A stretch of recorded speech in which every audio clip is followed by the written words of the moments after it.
Hello, I'm Marc Davis, and today we'll be reading my college political science and geography class essays and free responses.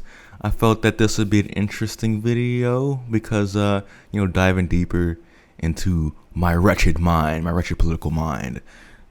So before we get into actually reading it, I like to talk about why I take these classes because, I'm a film major. I take political, both off the bat, they fulfill the elective slots I needed. But why not something else? Why not like art appreciation or jazz appreciation or something like that? It's because I don't really care about those things. The political science, these seem like important things and interesting. Like, what is a political scientist? I don't know. I still don't know after taking the class, honestly. Sound like a bunch of hullabaloo and polls or whatever. So I don't know. But yeah, I took the class to learn about shit, and I didn't really learn much. I really just got through it to get the grade and the credits. So why am I reading these though? Why am I reading this to you? For what I said, you get a glimpse into my mind, I guess, and you might find some of these responses interesting because let's just say I do not read any of the text and I did not listen to any of the lectures. I wrote these based on what I knew in my independent reading and whatnot. So, but if any of this stuff comes off as pretentious or anything, don't worry about that. I'm 100% earnest in everything I'm writing. I might just be a little bit stupid. That's fine. That's cool. We're gonna grow from this. And also, I'm a terrible student. There would have been a lot more response in this, and this would have been a lot longer video if I actually did every single assignment. And the ones I did do, I did not proofread them, so there's gonna be a lot of typos that you're gonna see. And I'm gonna read it as if the teacher read it. I'm not gonna fix the stuff, But anyways, let's get down to week 1 of political science, and we'll go all of political science essays and then geography at the end, because geography is a lot shorter, and it's the most recent one.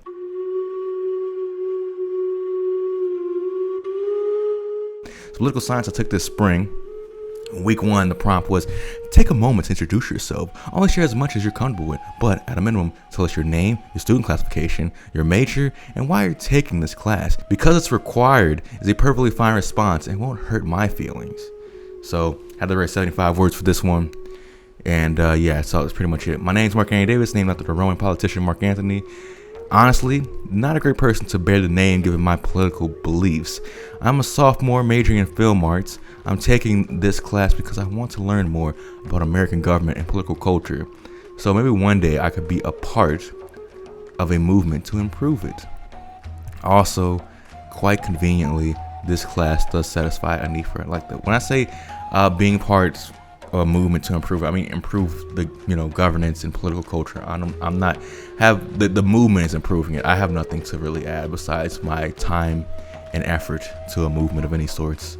So yeah, I think that's pretty basic. I mean, that remark about Mark Antony, they probably would have been disagreed on things, but I definitely wouldn't have been a fucking an optimate. I would have been a populares, but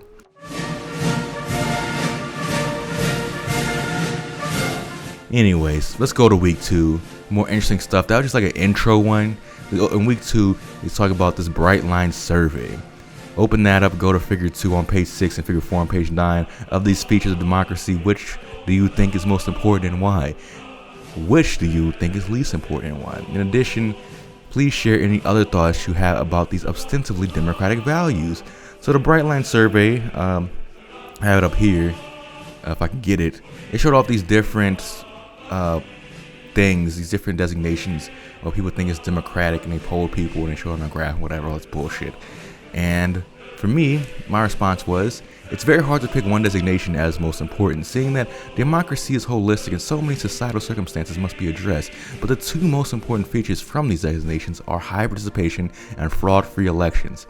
Having high participation, hopefully, will reflect the will of the majority of society, but is also indicative of a healthy and engaged populace who feel that they have a stake in the order and have an electoral option to see their interests met. Currently in America, a plurality or sometimes a straight majority of eligible voters do not go to the polls because they believe, rightfully so, that their vote does not matter in this political context. The least important in American system is compromise sought. Well, I said that weird. Compromise sought. Sorry, I got a little bit of accent because I'm from down south. Anyways, in a two-party system, there's no need to compromise with the opponent, even if you are the minority party at the time. Mitch McConnell has proved as much. If you have majorities in a particular body of government with an ideologically unified party at the helm, the vast majority of the time you won't have to ameliorate the other side for votes. Just because we're all coming together to vote doesn't mean we are here to have an inter-party compromise. Inter-party compromise is essential, of course, but that's not what most people mean when they bring up compromise in politics. In a parliamentary system, compromises and coalitions have to be formed much of the time to prevent something like the Weimar Republic. Third paragraph, for-profit media is proving to be an anti-democratic force, in particular an anti-left-wing force. For example, the coverage of Jeremy Corbyn for the last 2 years and during the lead-up to the last UK election, relentlessly smearing him as anti-Semitic on very little evidence to back that claim and using it to obfuscate his policy proposals. In terms of that media bias, the same is happening here and is going to ramp up as the primaries go on. If Bernie Sanders wins a Democratic primary, the non-for-profit mainstream media will do everything in its power to smear him as a misogynist, racist commissar here to ruin American politics. This media influence is a massive threat to current American liberal institutions and the further democratization of society. So there's a lot there, and I hope I'm able to find that picture because I don't have the textbook anymore, like the online textbook where I had that survey in it, but hopefully I can find it online. But it had obviously all those different designations. And I think the first two paragraphs are really, they're obvious to me. But that should be obvious what I mean to you. But I guess I could say the Republican Party is not ideologically unified in the sense that they might see the same problems, but since they have like different bases or different amount of information, stuff like that, because you have like the conservative culture warriors, got the old what's it called, like religious types. You have the new conspiracy minded right wingers. You just have like the regular ass Republicans who just, how about we just cut everything and we just let rich people just go ham on the economy and just blow out our back walls as a society. It's all over all of it's pretty bad and anti-democratic, but they have they're strata, and at the end of the day, if we had like a perfectly divide up against all different types of Republicans in Senate, they probably just vote on the same shit. But for now, the head of the Republican Party has been the same, and Mitch McConnell has been the leader in the Senate for a while and has been very powerful and very influential. And so from that perspective, it's unified enough. But yeah, the for-profit media thing, I don't watch TV or anything else. I'm not watching TV media, but I do read a good bit of different sorts of media sources, all the way political, all the way to the Junge Welt, I should say, the Tageszeitung, Die Linke, the like socialist newspaper from Germany. So I'm reading stuff all across the spectrum, from like the center all the way to the left, the farthest it reaches. I ain't reading any right-wing stuff because, I don't like feeling bad, Their worldview and their analysis of it. Obviously, the analysis I disagree with, and probably most of you disagree with, but it's just depressing for someone to see the world in their way. But maybe that's be an interesting topic maybe for another time, just the darkness of the conservative worldview and the siege mentality of it all. But maybe that's a little bit outside of myself. Maybe someone else can do a better job of all that. Because it's not just dark for the people who are victims of that conservative ideology, but for the ones who have to hold that in their mind and have to actually believe that non-cynically, which is most of them. I don't know, man. Anyways, so yeah, I had a basic analysis of the Jeremy Corbyn situation, how the media intervened. And this was written like in January, so this is before Super Tuesday. I think it's even before the first one. What's it called? Iowa? Yeah, before that. So honestly, the media did intercede a little bit and canceled him from having the backing him more. They try to do as much as they can to not make him make him look like he wasn't dominating as much as he was, or I guess he didn't dominate, but making didn't make him like a serious guy that's a Democrat. Try to just do as much as they can, all the levers they can pull to make sure that he's not, that he like to put as much influence into make sure that he wouldn't win, which I don't think it would matter anyway, because I don't think we're dealing with a sane or informed voting populace, which I don't know why anyone expected them to make sane decisions this time, because most Americans are either ill-informed or just, it's mostly the ill-informed part, but some people are just, they just buy the propaganda from the media, from the party itself, which isn't wrong propaganda, it's just the ones who's peddling it. Propaganda is a pretty neutral word, even though we keep saying it as a negative one. Just have to get that in there. But anyway, let's move on to week 3.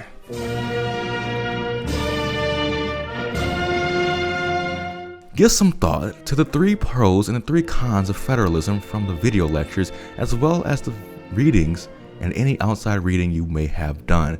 Then tell us whether or not you think that a federal system is, broadly speaking, better than a unitary system, i.e. only the national government is sovereign. Most important, explain to us why you think that way. For this one, I did not put anything. So week 3, down with the bourgeoisie. I forgot to do the assignment. There's no assignment for week 4. We move on to week 5. But I guess I can answer that question. Is that I don't really care if it's a unitary capitalist system or a federal capitalist system. I don't really care.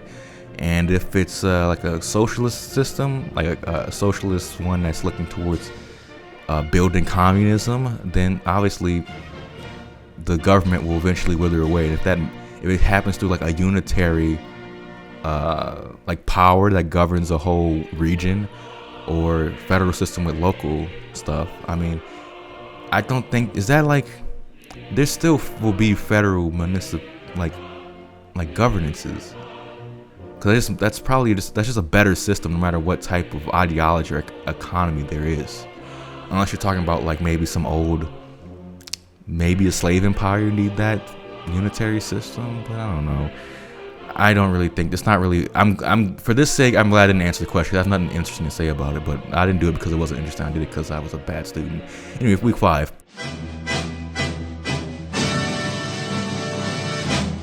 As discussed in the video lecture, public opinion formation is usually, but not always, a top-down process in which voters receive and accept political opinions from their elites, quote-unquote their elites, i.e. elites with whom they identify, usually leaders of whatever party a given voter identifies with. Is it a good thing?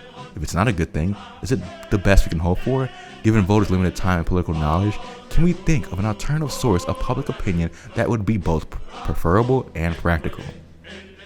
The subject line for most of these that I put, which is like week 1 discussion, week 2 discussion, so on.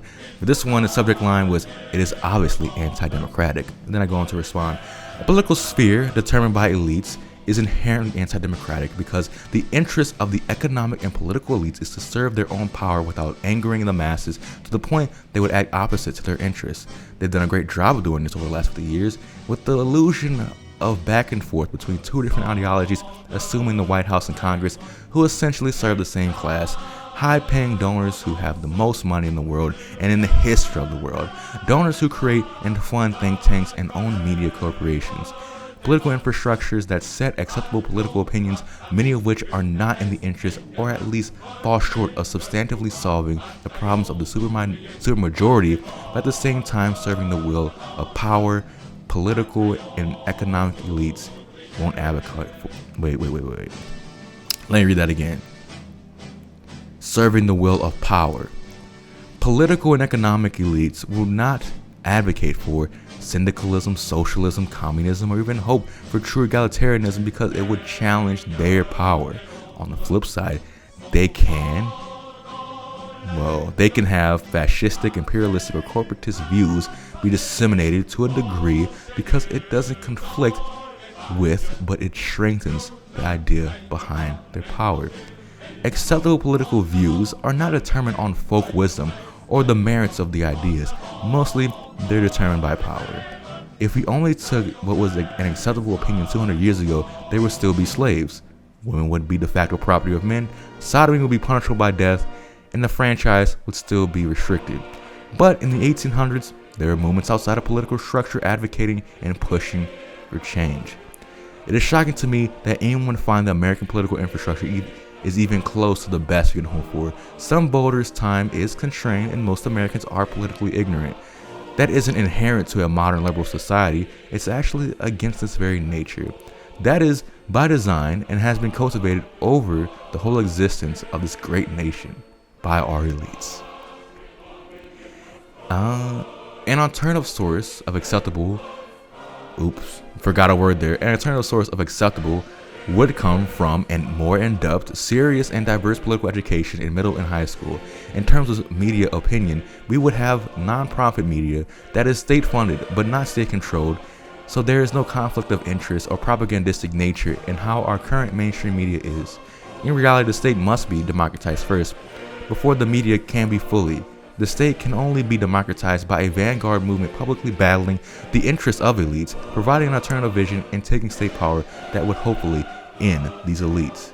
And the idea of them being necessary in a democracy, they are 100% antithetical to it. This is the eternal contradiction of our society. We need to solve it before there is a catastrophe in which we cannot recover. So with that, there's a lot to unpack there. I think the first thing I want to talk about is that, there's a little bit of irony in this and sarcasm. When I mean great nation, obviously I don't think it's a great nation. And when I say that economic elites are antithetical to our liberal nation, obviously that's a little bit sarcasm too, because it's built for that. It's capitalism from day one. It's been finance capital dictating most of the terms. I mean, that industrialists and stuff, but mostly just capital dictating the terms of this country, with little blips and bloops here and there, little concessions they have to make. Permanent ones, by the way. It's not like social democracy, but still, we never had social democracy really in the first place to begin with, I guess. The barest amount with the New Deal, but also saying here, what was it? That it was something else, and I might have wanted to clarify. But I think I had a very good response on this. My only problem, I guess, is maybe some of the wording and obviously not proofreading the things. But yeah, I don't think any of this was that bad. I actually put in effort for this one, so I think it shows. But if you have any questions about any of my writings or any clarifications, of course, just comment down below, and I'll respond to it in a later video. So let's move on to week 6.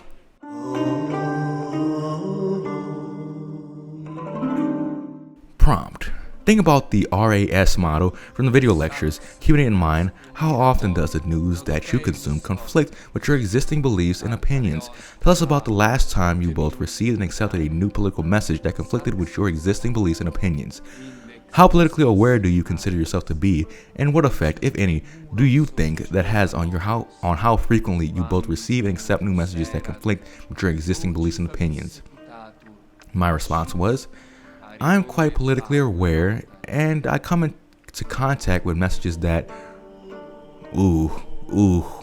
kind of forgot the part of that sentence there. Messages that, rarely does objective whoa, my man. We gotta rewind that shit right back. Okay. I'm quite politically aware, and I come into contact with messages that rarely does objective reporting of an event even conflict with my ideology, but rather interpretations of American punditry can present ideas and messages that conflict with my belief. But in reality, I can understand and see right through. For some reason, I put a period right behind right. God damn, I did not proofread this at all. This punditry I try to avoid because it's never enlightening. Next paragraph. One thing that changed my understanding of politics/history was Michael Parenti's book on the assassination of Julius Caesar. How that? Oh my God. What type of drugs was I on this day? Was I on ibuprofen, fucking Xanax? How many ball rips did I do that day? God damn, half my brain was gone. I was severely depressed for most of the semester. Pretty much all of it, besides 2 days. So, the longer you spend time being severely depressed, I think it's been proven that you have less cognitive function. after a bit, at least with I know for me, I've noticed the memory part of it, because that's something I know for a fact has been proven, I believe. I say it like that as if I don't know that to be a fact, but apparently that is a thing, memory loss when you're depressed for a long period of time. Anyways, how that he was a hero of the people, not a traitor to democracy, as the oligarchic recorders of history of the time portrayed him as. In a broad sense, it sharpened my sense of realizing the material realities one or a group must face in order to get into power.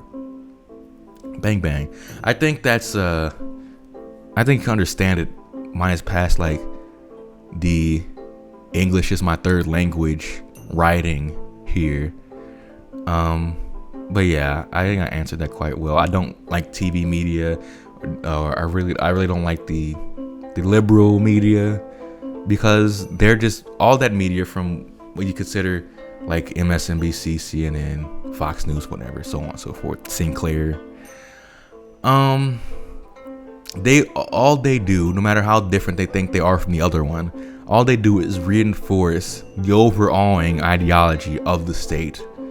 And why would I want even a particle of that in my brain? Because I only got so much space in here, so why do I want to put that in it? And yeah, it's really never enlightening to me. I think you really have to put an effort to educate yourself politically, and I think if you have an interest in like ancient history or just history and all, I think Mike Parenti's book on assassination of Julius Caesar is a good one. It's about like let's see, I think it's like less than 200 pages if I remember, but yeah, it's an interesting book. And yeah, Julius Caesar was a democratizer, a reformer. If he exists today, he would probably be like a social democrat. I mean, he doesn't really. We either haven't got to that part in history where there is a Julius Caesar figure, or the Roman Republic is just not an analog for the America right now. Because I don't even know where he would be. Like if you were a like somewhat you're born of high status, you were a politician at a fairly young age, you're in the military, you had military command, you conquered large swaths of lands, commit nice bitter war crimes, you come back and say, man, we really need to get these reforms through.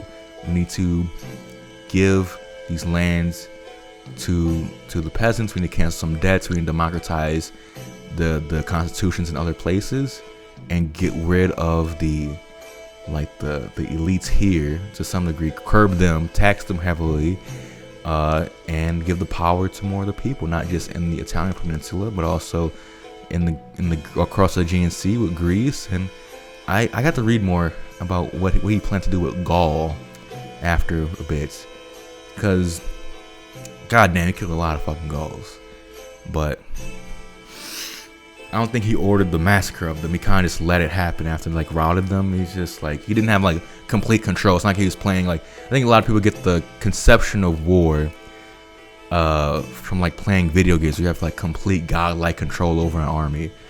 And it's like a lot of generals like, hey, get in this formation and do these moves, but it's up to my centurions or whatever to do like the minor movements or whatever. Which, you know, Julius Caesar did get on the back of his horse from time to time and do minor movements as well. What's it called? Microwing? Never mind, I forget what the word is. Let's move on though. There's no assignment for week 7. There was an assignment for week 8.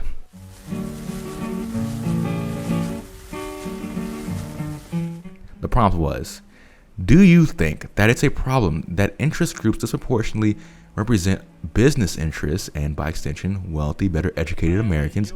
If not, why not? If so, what do you think could be done to make interest groups representation more equitable? Do social movements effectively counter the power of pro-business interest groups? My response is, it is a problem because wealthy people control so much of politics that you can't seriously consider the U.S. a democratic period. Citizens seem to define democracy by elections. But what's the point of an election when the wealthy interest groups and corrupt machine politics overwhelmingly determine who gets on the ballot in the first place? In reality, to make every citizen in the U.S. have an equal influence over those who govern them, there would have to be a massive redistribution of wealth and taxation mechanism that keep individuals from accumulating inordinate anti-democratic amounts of wealth. To get to that paradigm, though, you would need large-scale social movements to get large-scale government power to counter business interests. That social movement would not only have to be well organized, but extensively funded. Funding on that scale through grassroots means would be a very difficult and becomes more so every day as the wealthiest accumulate more and more wealth. Not impossible though, but difficult. I think one thing there is machine politics. Machine politics in the sense that like the Democratic Party is a machine with many levers to cancel, to just deny progressives or anyone trying to shift the party to the left from actually gaining power. I don't mean like machine politics like Tammany Hall. We don't have that. But besides that, I think there's pretty basic left-wing criticisms about capitalism. Well, even at this point, probably a liberal criticism of wealth intervening in the politics. But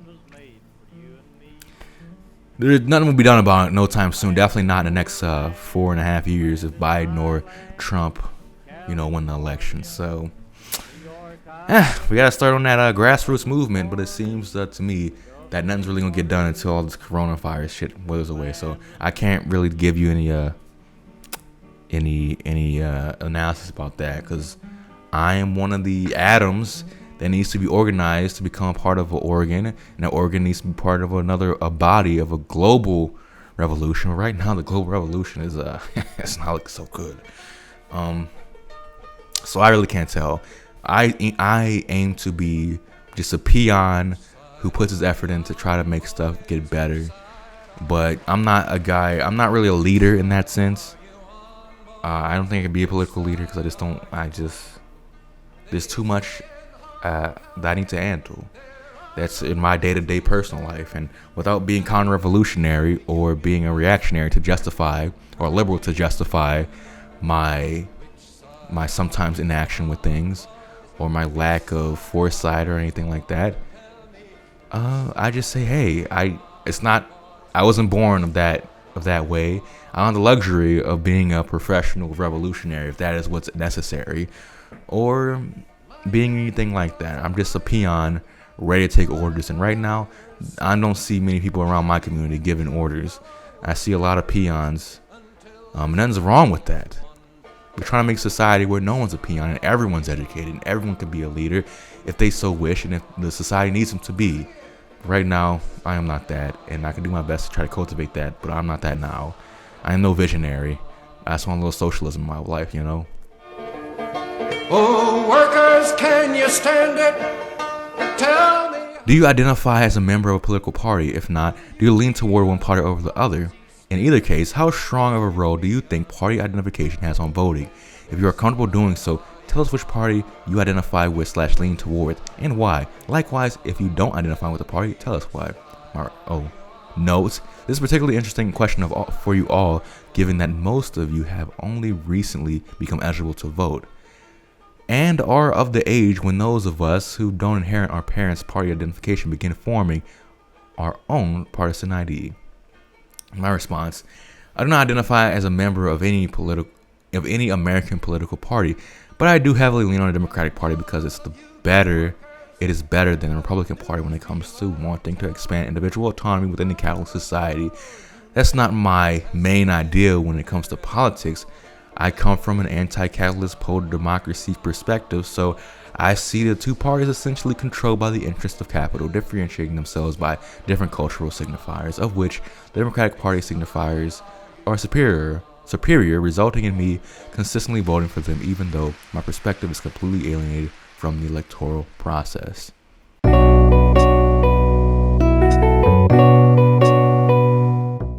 Didn't post anything. Didn't do that. Didn't do work again. God damn it. Okay, week 12.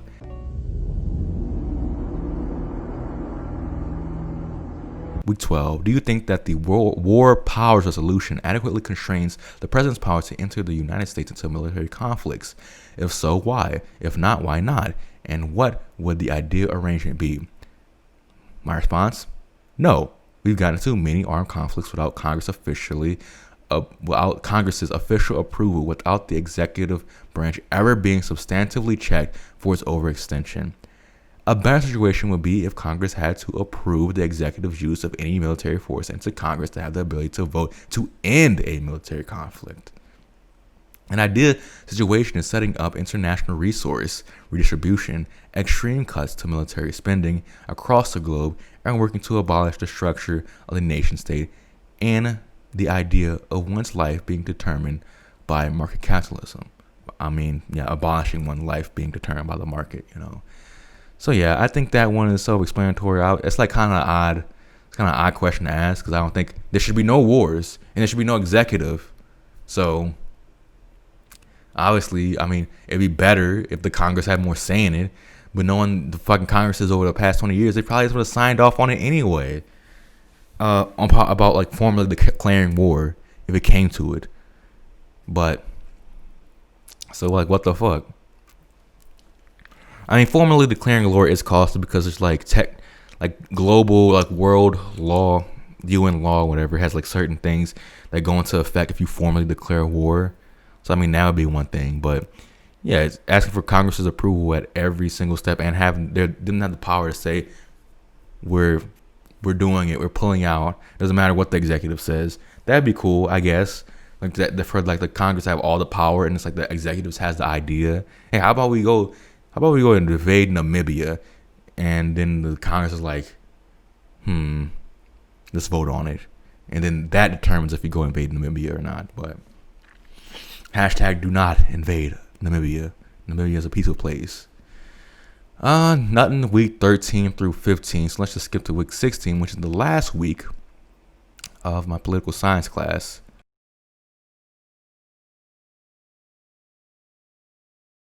After completing the readings of the video lectures, after completing the readings and the video lectures, do you think that supply-side economics, or Keynesianism, is the best approach to solving a typical, i.e. non-coronavirus recession?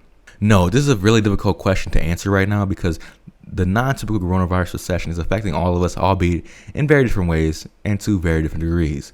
I'm very honestly sorry that we have to confront these issues, but hopefully this week's material will help you to feel more confident and informed going forward.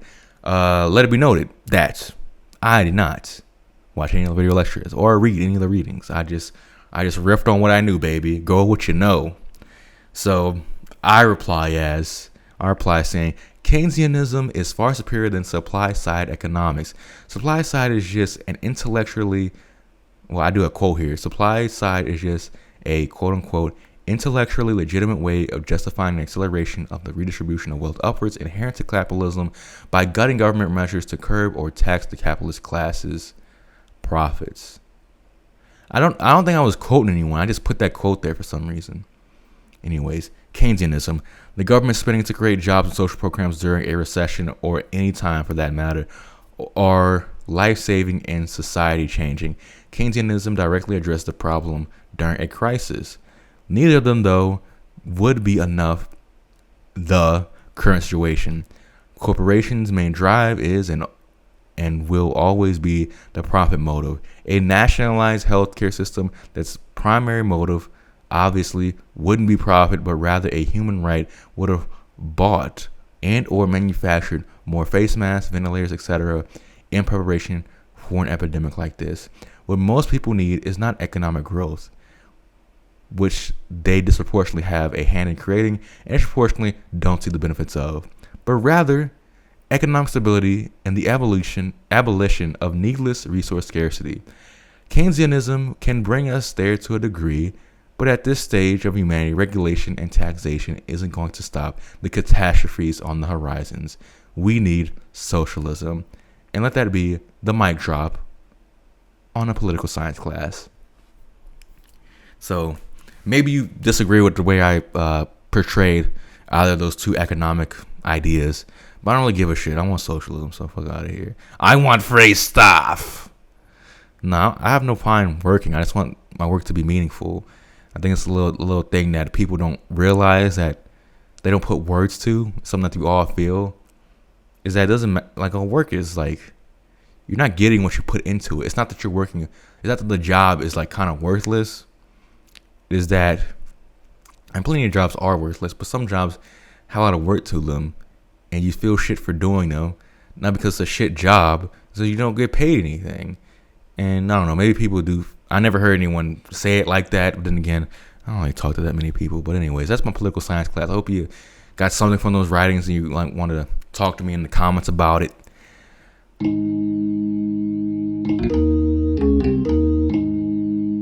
So geography class is like, I thought it was just about memorizing maps and stuff. Like, oh, what is the capital of South Korea and where is it on a map?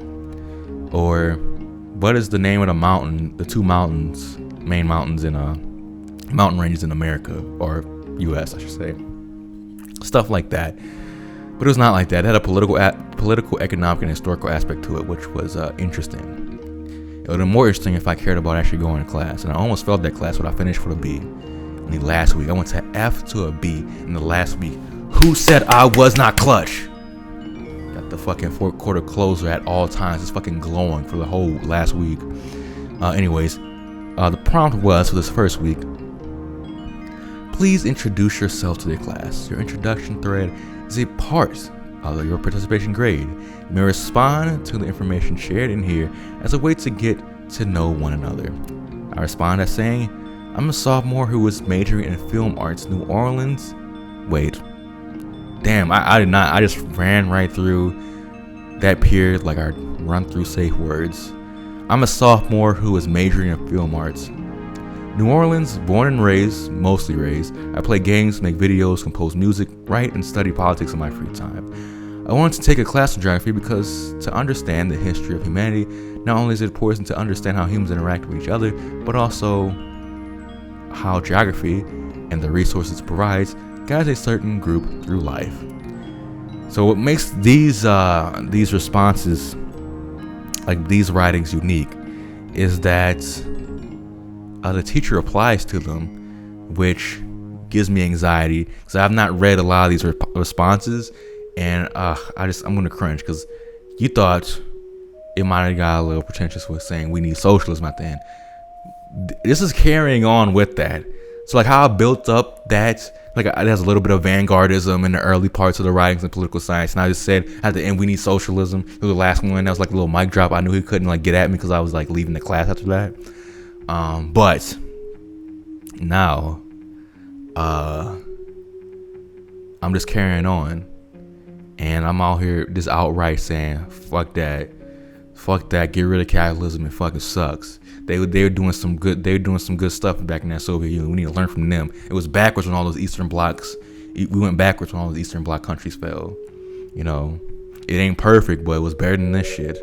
Like tell it to the like a million Lithuanians who have to like immigrate from their homeland to get a job. Anyways, Miss Ibanez's reply was Ibanez, what the fuck? Welcome, Mark. You won't learn too much about the history of regions, but you will learn a bunch about how the regions of the world function from a political, economic, and cultural perspective. As a film arts major, I hope you can track down some great movies on the regions to do the CER on. Be sure to ask questions and share knowledge with us. Sincerely, Juana Ibanez. So,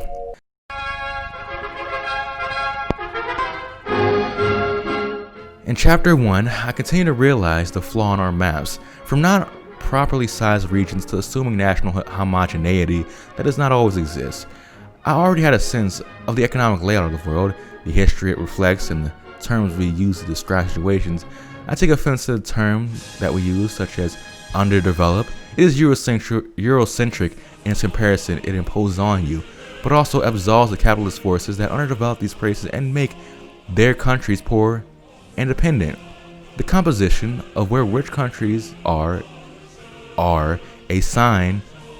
The composition of where rich countries are a sign of where capitalism first took place and what places on earth it exploited. Of course, we must be wary of other Eurocentric terms such as Middle East, quote unquote West Asia, Far East, East Asia, etc. But this exploitation and lack of policies to combat capitalism's worst effects results in an embarrassing poverty that leads to such horrible things, such as a high mortality rate. Most of the world's people are poor and not adequately taken care of by the state or local authorities. An exception is Cuba, a poor socialist country that spent most of its post-World War II era under economic embargo by the U.S. Has an infant mortality rate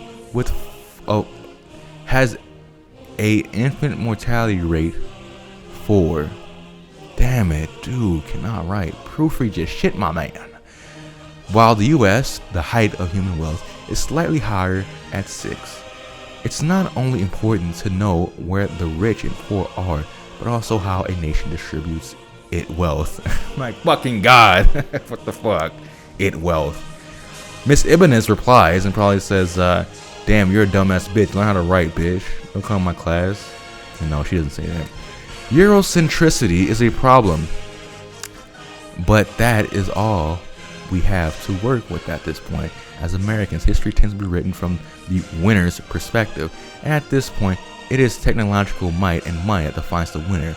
I'm not sure that any one economic system can truly improve the quality of life for its systems, but I think that systems that allow for tremendous freedoms of its citizens to improve their status in life are far better than systems that limit individuals' abilities to achieve. Watch out for demographics. They're only as good as the government reporting them. Look at our own demographics on unemployment to see this. Unemployment figures are determined by how many people are actively looking for work while requesting unemployment. It doesn't have the capacity to track the people who are not filing for unemployment, but who are nonetheless unemployed. And then I'm gonna put the link here. Investopedia. So there you go. You look at that if you want to. But to be like a 6-year-old fucking geography teacher at this point, or just a 6-year-old person who's a college professor, to say I don't think one economic system can truly improve the quality of life over another one, you're fucking out of your mind. Tell that to Ukrainians, tell that to the Lithuanians, tell it to all those fucking people who live in the Eastern Bloc fucking countries who had a little bit of socialism before it went away after a little bit. Or talk about fucking Cuba. Talk about even the social democratic little reformers that Latin American countries, stuff like that have made. It's like, what the fuck? What the actual fuck? Freedom has nothing to do about it. Freedom has nothing to do with anything when it comes to improving the quality of a person's life. Yeah, freedom, having like true, like the freedom, I guess, is so you can't. Like, what is freedom when you can't get a job, when your job doesn't pay you well enough to handle the basic things that a person needs to live in a modern society? What is freedom when you lose, the nice housing you had 20 years ago because whatever dumb fucking economic thing happened that was planned to happen? What if you lost your house in the 2008 crisis? There's all these different things, like, I don't understand. Like, economic systems, they're there for a reason, either to aggrandize the few, to be good enough to ameliorate themselves to the many, but still aggrandize the few, or be for fucking everyone. Everyone lives off this. Everyone's life is improved by this. So, there's a video I'll link to. There's plenty of videos I'm gonna be linking to in the description to kind of quantify these things. So yeah. So this is not the only time where I think she says something stupid. So I will get to another thing later on. But let's move on to chapter 2 discussion.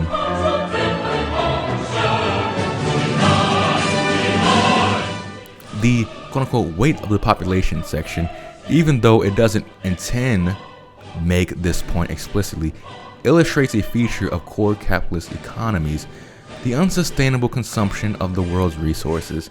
This, paired with the ever-increasing populations, especially in less affluent societies, this situation begs the question, what do we do about overpopulation? That is a deeply flawed question that leads to some incredibly dark answers that no sane and moral person can agree with. The real question is, How do we curb overconsumption in the core capitalist countries while increasing the quality of life in peripheral capitalist countries to have a sustainable development and existence for all of humanity? I pose this question, my fellow classmates and citizens. My answer is the abolition of global capitalism and to replace it with international interdependent socialism. But that will be some fight to get there, if we ever do. No one responded to that one. That's cool. So Chapter 3 discussion did not reply. Chapter 4 discussion did not reply. Let's go on to Chapter 5.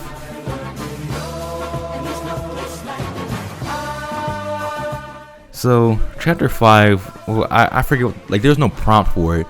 You're just supposed to respond to whatever's in Chapter 5, and I forget what was in Chapter 5, but I guess it'll be obvious by my response. Some of these, like every chapter focuses on like a specific region, and I don't know if that's been completely clear thus far, but let's talk about Chapter 5. My writing was, I hated reading the non-environmental parts of this chapter, not because I totally disagree with the representation of Europe's current and recent phenomena, but rather it reminds me of what seems to be flaws and contradictions of EU countries in particular, a continent, for the most part, with borders drawn on ethnic and linguistic lines out of respect for people's sovereignty, but due to EU policies and the natural progression of capitalism, causes people to migrate from their home country to find jobs. Lithuania has lost more than 20% of its population since 1989 due to this process. This is a very interesting video interviewing a communist in Lithuania about the country's post-Soviet problems. Now, I'll link to that video. Want to go watch that? About the Finnish Bolshevik, I believe. Let's see. The problem is not only worker migrations, but more precarious lives for your average Eastern European post-Soviet citizen. Less subsidized housing and food means lower buying power, because the public universal healthcare affects the lifespan of the country, and less buying power because now in some countries you must pay out of their wage for medicine. Lower wages due to capitalists doing what capitalists do and paying as little as they can get away with. Education has been cut or privatized to keep the populace intellectually divided and unable to be their own vanguard and seek their interests, etc. Yes, plenty of European countries have pretty extensive welfare states and universal programs that are nice, but were only a concession given by the capitalist class of these countries to stave off socialist revolution. Now that the socialist countries are gone, these concessions are now being rolled back by the same class of people who were forced to enact them in the first place, because now they feel comfortable to do so. Capitalism is the only game in town, from their perspective, but many European citizens know better. The problems can be clearly identified with the European socialist countries that have been counter-revolution because they had another and more successful economic order to contrast the present with. I'm no political scientist or expert or anything like that to speak with any authority, but these thoughts and much more come to my head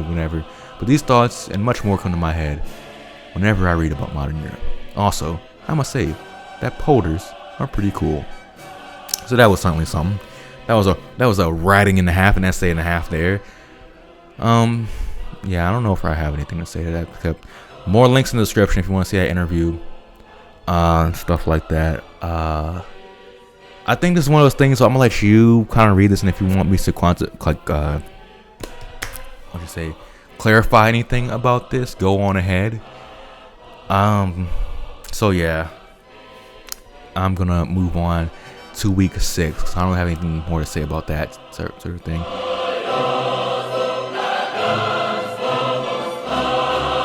A topic in Chapter 6 was the economic transition to a planned to a capitalist market economy.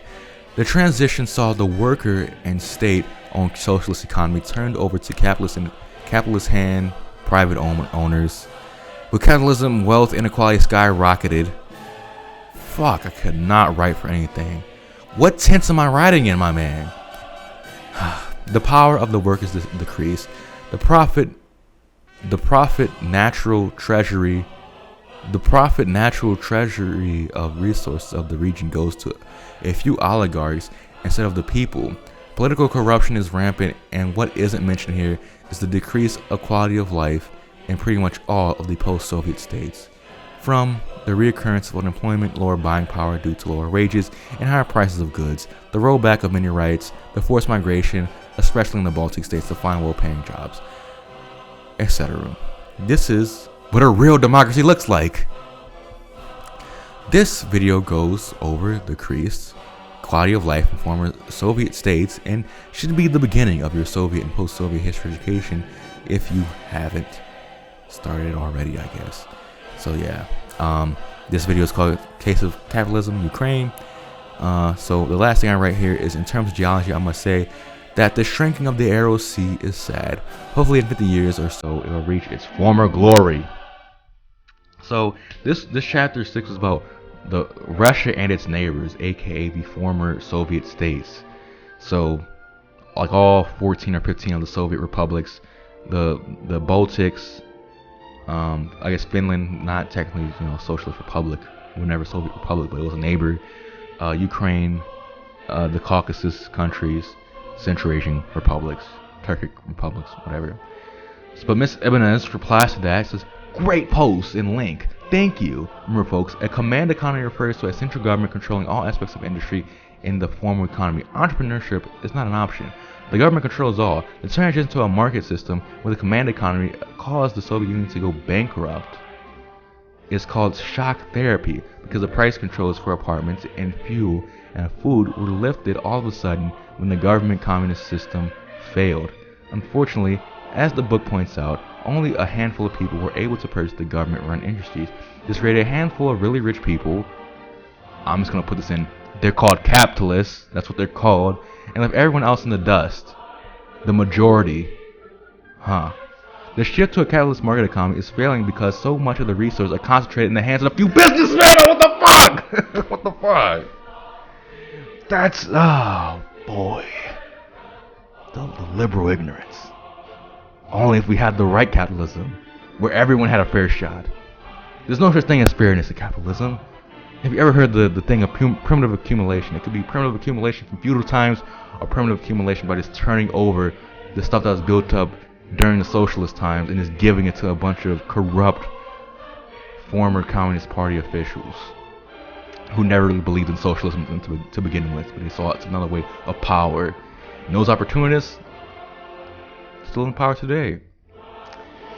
The current president, Putin, is slowly tightening control on the little bit of democratization that was what the democratization? The first guy who got in, Yeltsin, was like extremely unpopular. He had like a 5%, like a single-digit approval rating from the fucking start. Now that he was convinced the military to support his drive to be president for life, it is predicted that there will be even less control for individual entrepreneurs. It has nothing to do with individual entrepreneurs. I mean, probably it ain't great for entrepreneurs there. Probably it ain't great for entrepreneurs here, because I mean, the vast majority of small businesses and what you would call entrepreneurs, they end up failing because that's fucking. You have a little bit amount of capital, and you're just one guy. Like, if you have anything that's like a semblance that's competing with anything else, like, you're probably gonna be crushed by something bigger than you, or people are just not gonna have the excess money to spend on something else in the market, depending on where you are. There's so many things that, like, it has nothing to do about the authoritarianness necessarily of the political face of the capitalist economy. This is very frustrating to read, but I can't believe, like, how do you understand that? I mean, yeah, Putin is like kind of brute forcing the capitalism that exists there, and there is a lot of like a state, like monitored industry, I guess, still, but it's pretty capitalist and it's pretty normal. It's just like they say China, it's socialism with Chinese characteristics. Well, let's just call Russia capitalism with Russian characteristics, right?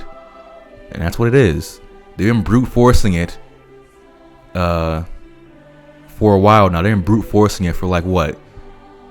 When the first fucking Rurikid Tsar get put in the throne, like in the 1100s, they've been brute forcing it for almost 1,000 years now.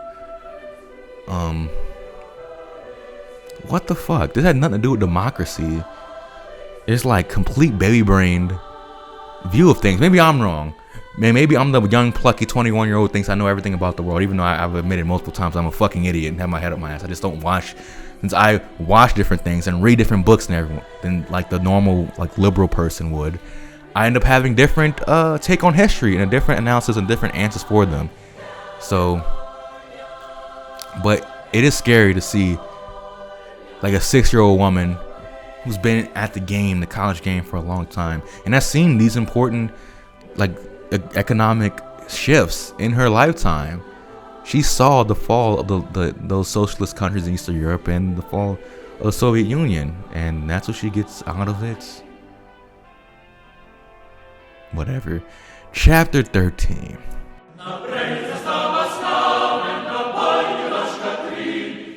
Urban trends. Over the past 70 years, the U.S. continues to concentrate more and more of its population in cities because that is where all the jobs are. As of 2018, 85% of the U.S. population lives in metropolitan areas, which may be surprising but makes sense knowing that any type of capitalist economy tends towards capital accumulation and concentration. Since the working people are bound to the will of capital, they will all physically concentrate to where the capitalists are. As capital leaves a metro to invest in cheaper labor elsewhere, the citizens in that city will lose jobs and have to take lower paying jobs. The higher educated and talented will move to a more thriving economy.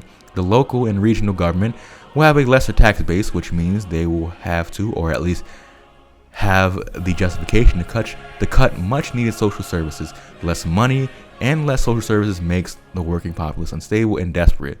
Crime will go up to varying extents. Rioting and protests will surely go up. So governments will militarize the police to keep the population in check instead of making an equitable and sustainable economy. As police militarization goes pretty much unchecked, police brutality is inevitable. I think I read that poorly, but that's fine. You see it on the screen, so it doesn't matter. If I remember to edit this correctly. But yeah, I'm not done though. The simplified socioeconomic cycle is inherent to capitalism. This cycle basically describes the economic situation in many of the EU countries, minus the rampant police violence. We must end the cycle and not accept the bad with the good, because the good ain't all that great, and the bad is experienced by too many of our own citizens. Sorry for the run-on sentences. By the way, I said I'll put that in there as well. And the student replies, the random student, "This is so scary but true. I've lived in 3 metropolitan cities because that is just where opportunities are more present. It's too bad that we can't just spread out a little more and help the struggling areas." So, yeah. It's a goddamn shame that we can't help a little bit more around here. And this reminds me of urban, of what's happening now. It's like, I mean, maybe it's happening in other cities with gentrification, but I've noticed that New Orleans is trying to gentrify itself. It just feels like I don't know if this is the case, but it's extremely expensive to live here, you know. Like, I feel it's pretty expensive to live here. And for what? It's not that great of a fucking city. Most of the city fucking sucks dick. And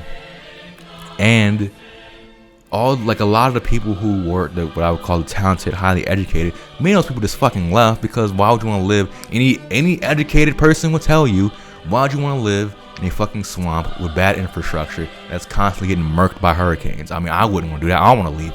I'm thinking about going to like New England or something.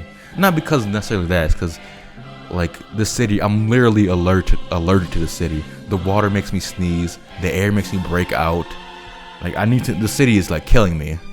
And I need to leave it as soon as I can. So, hey, by helping me, you can help me move by going to my Teespring, buying a shirt, huh? Karl Marx would have bought my shirt because he would support my movement. He would support my life. Actually, he wouldn't, because he was the one getting patronage. Actually, if Karl Marx existed now, he'd be a writer. He like posting his writings on Patreon, and he would depend on you instead of Engels to help him out. Also, you go to my Patreon, give me money, you get nothing for it yet. So help a brother out, a young Negro like myself out. Anyways, so yeah, it is an interesting thought though. New Orleans trying to gentrify itself just by raising the property costs. It's raising where my mom lives too. Like all the houses that are now going up, that they're just building, they're like way more expensive than what they used to be like 10 or 15 years ago. Like pre-Katrina, I guess, but to the point that where my mom is being forced out by the family to leave the house so they could sell it. And the reason like why is because that house is like my great grandmother's house who passed away this past spring. Like after like 2 weeks after the coronavirus came out, for that patch drop, she passed away. I don't think it was because of that, but yeah, it was just time for her to go. She wasn't ready to see the horrors that would ensue, I guess. But yeah, she passed away. But before like a year and a half before that, my mom and my sister were living there, and they were paid like rent, quote unquote. And the rent was basically just paying like the water bill and the property taxes. Like they're breaking even on the house. And when she died, talk started to happen about when are we going to start moving out? Eventually, we have to move out, and it kind of sucks because my mom and my sister really like living there, but they don't have the money to stay there, and they're trying to force them out just to make the profit back on the house. And it's like that they had that. Like I would think they want to build like remodel the house and keep it. And maybe make someone in the family just pay a rent, like market type rents or something like that, and like still make a profit off it, but over the long game. But you see, all of my great grandmother's sons and daughters are fucking old as shit, and they're trying to get one big fucking blast of money to go vacation in fucking some Caribbean city. I don't know why I need this big bust of money. They're like pretty well-to-do people, but nah, they're selling this house that's been in the family for almost 100 fucking years. Like that house was made between World War I and World War II, like sometime in the 30s, and like 4 generations of our family have lived there. And it's too bad. It's too bad that the little family history is gone now, because it still has after she hasn't lived there in almost 2 years now, and it still has her smell in there. No matter how much we clean, I'm not trying to get rid of the smell, but no matter how much we change stuff, how much we stink, ain't taking showers and stuff, not putting deodorant on, no matter how many assorted animals we have, dogs, cats, rabbits, whatnots, bears, oh my, it still smells like her when I come back, every time I go back to that house. And to see that house get sold and most definitely be heavily remodeled to the point that smell will be gone, on top of the fact that my mom and my sister have to move someplace that's going to be a worse location in terms of it's relative to my sister's job, my sister's school, and my mom's job, and safety and cost, and man, it's bad timing in a lot of ways, and it sucks. I feel like it may be a better system. I don't know. Nah, fuck that. My family's just kind of shitty, I guess, and selfish in a way. Like, there's 70-year-old people who just want to see the return on somebody else's investment, I guess. Because what's going to sell for, like, $150K? I mean, that's a lot of money, but can you, like, wait 2 years and then sell it? Like, they all trying to, like, sell it as soon as possible, but my family needs somewhere to live, at least for the next 2 years, because they don't... My sister needs to live somewhere in New Orleans, and I'm not really self-sufficient enough on my feet, and my mom still have to support my sister. So I mean, it's tough economic times for us, and hopefully they communicate some more and push back like when they plan to sell it. But anyway, that's a little personal fucking bullshit sob story that you could have just fucking skipped, I guess. Maybe you probably did, because you don't fucking care about me. You just care about that sweet political theory. I'm sorry. But yeah, that was the last post actually, so I guess it was fitting to finish off on that. A little personal story of mine. Yeah, that was everything I wrote between political science and the geography essays. So if you have any contention, of course, with anything that I've said, I want me to delve deeper in your ideas, of course, comment down below, and I'll make maybe a follow-up video maybe a week from now talking about some things. And what else? There's plenty of links down below to not only the videos that I referenced, but maybe some videos that help you clarify that I didn't talk about, and like a shit ton of videos of the sources for all like the background footage for this. So hopefully you enjoyed this, and looking back on my work, I thought this would be a little more lighthearted, but then looking back, I guess now it's political science and geography. I have lighthearted, like I save a lot of my work from elementary school, from all the way to college, and I'll probably be a little bit more lighthearted look down memory lane. This one was kind of more serious, I guess, but I hope you enjoyed. And I did get kind of mad there for a bit, and I hope people don't think this is like a bad shitty video. I'm tired of having videos with no engagement and no one fucking caring and no one fucking watching. Because why do you fucking do this? How can I tell if I'm good at doing this if no one tells me, no one ever gives me any fucking feedback, you know? So with that, this video is well over an hour. Well, not well over an hour, but it's about an hour and 5 minutes as my recording timer says. So I think I've talked enough for today because I recorded 3.5 hours of Pokemon short and seal footage as well. So yeah, I need to rest my mouth on my face in a big old taco right now. Just a taco. Anyways, thank you so much for watching. See you tomorrow or next time, whatever. See you later. Bye.